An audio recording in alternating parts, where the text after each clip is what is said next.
Hello Narendra Modi ji, इस वक्त हम खड़े हुए हैं आपके एक ऐसी नगरी में जहां पर मैं तस्वीरें दिखा रहा हूं। यहां पे एकदम जो गायें हैं किस तरह से यहां पे बैठी हुई हैं, लेकिन यहां पे प्रशासन इतना अलर्ट नहीं है।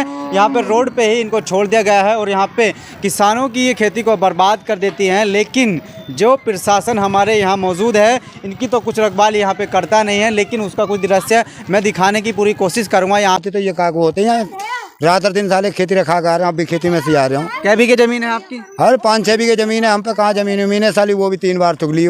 3 बार चुग लिया है इन्होंने। हाँ ये तो आप अकेले ही हैं, कोई शिकायत करता है इसकी? यार यहाँ तो पूरा एरिया है यार, यहाँ पूरा एरिया है। हाँ। लेकिन कोई सुविधा नहीं मिल पा रही है। कोई सुविधा नहीं है यहाँ पे भैया। तो ऐसा होता रहा तो आपकी जो आय है वो डबल हो जाएगी। अब तो दोनों तो कर ही दी सरकार ना, डबल आय हो गई है। हाँ दोनों हो गई। और यहाँ पे मौजूद है, इनसे थोड़ा जानकारी लेने का हम प्रयास करेंगे कि आखिरकार ऐसा ही यहाँ पे चल रहा है या नहीं चल रहा है। बहुत परेशान है, बहुत परेशान है। खेतों में जाते हैं या नहीं? खेत खूब। योगी जी तो ये कहते हैं कि हमने गौशाला बनवा दी है। अरे कितने कहाँ बनेंगे गौशाला? गौशाला का नहीं पता, गौशाला है ही नहीं। ये कहीं दूर बनी बती है कहीं। तो क्या बीघे जमीन है आपके नाम पे? ऐसे 5-6 बीघे जमीन है। 5-6 बीघे तो उसको रखाने जाते हैं और रात दिन रहते हैं, बढ़ जाते हैं वहाँ पे।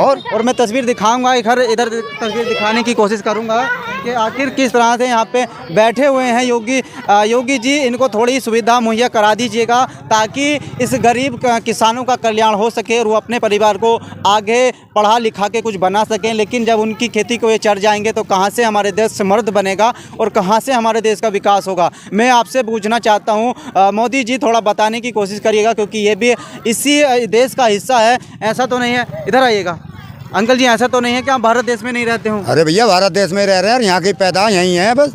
तो इनकी सुविधा नहीं क्यों नहीं हो रही? यहाँ सुविधा भैया किसी तरह की कोई सुनता ही नहीं है। सुविधा बताता चलूँ डिजिटल इंडिया एक ऐसा गांव है जिसको पोस्ट के नाम से भी जाना जाता है। पोस्ट बिजोरा डिस्ट्रिक्ट अमरोहा का एक गांव है, लेकिन यहाँ पे ऐसी व्यवस्था कर दी गई है। 80-85 पशु हैं, ये 80-85 हैं। अब तो आधे भी नहीं है यहाँ पे, आधे जंगलों में। तो ये तो बहुत नुकसान कर रहे हैं भैया। यहाँ तो रात दिन रखाते फिर रहे हैं। एक बार तस्वीर दिखाने का प्रयास करूंगा। यहाँ पे लगी हुई है एकदम, और इधर भी दिखाऊंगा किस तरह से यहाँ पे भीड़ लगी हुई है इनकी। लेकिन कुछ भी अगर प्रशासन यहाँ पे अलर्ट होता तो इनको कुछ सुविधा मिलनी चाहिए थी, और सुविधा मिलती तो इनको गौशाला में बंद किया जाता और किसानों के हक के लिए कोई लड़ने के लिए आगे आता। लेकिन ऐसा नहीं हो सकता है। जो भी देख रहे हैं, जय हिंद जय भारत।